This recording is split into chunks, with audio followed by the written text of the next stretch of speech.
هناك كذلك كثير من الأبطال المسلمين من الولايات المتحدة الأمريكية الذين قاموا بالدفاع عنا.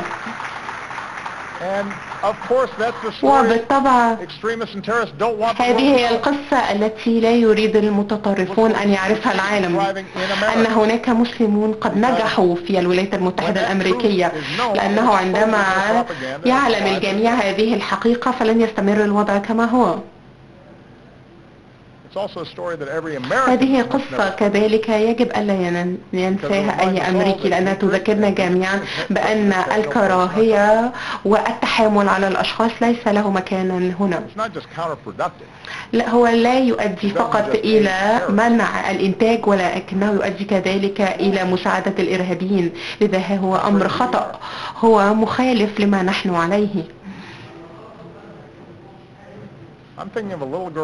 أنا أفكر في فتاة صغيرة اسمها سابرينا. في الشهر الماضي قد أرسلت لي رسالة في صورة قلب. كانت أول رسالة حصلت عليها لعيد الحب، ولكن بعد ذلك ابنتي وزوجتي أعطوني واحدة. هي فتاة عمرها 11 عاما،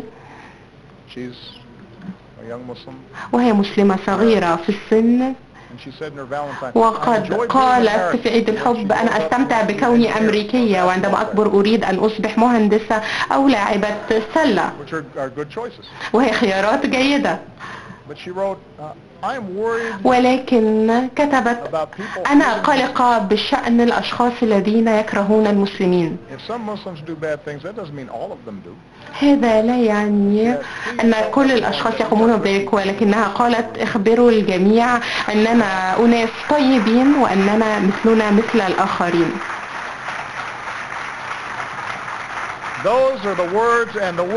هذه هي الكلمات والحكمة الموجودة لدى فتاة صغيرة نشأت هنا في الولايات المتحدة الأمريكية تماما مثل ابنتي. ويجب أن يتذكر الجميع هذا عندما نجري هذا النقاش، بينما نتحرك قدما لمواجهة تلك التحديات، فإننا كلنا لدينا مسؤوليات، كلنا لدينا الكثير من العمل المضني لكي نقوم به، ولا يمكننا أن نتغاضى عن كل تلك المشكلات. وبالطبع لن نقوم بحل المشكلات إذا حاولنا طوال الوقت أن نكون على صواب بشكل سياسي، ولكن يجب علينا على الأقل أن نقوم في حكمة تلك الفتاة البالغة من العمر 11 عاما.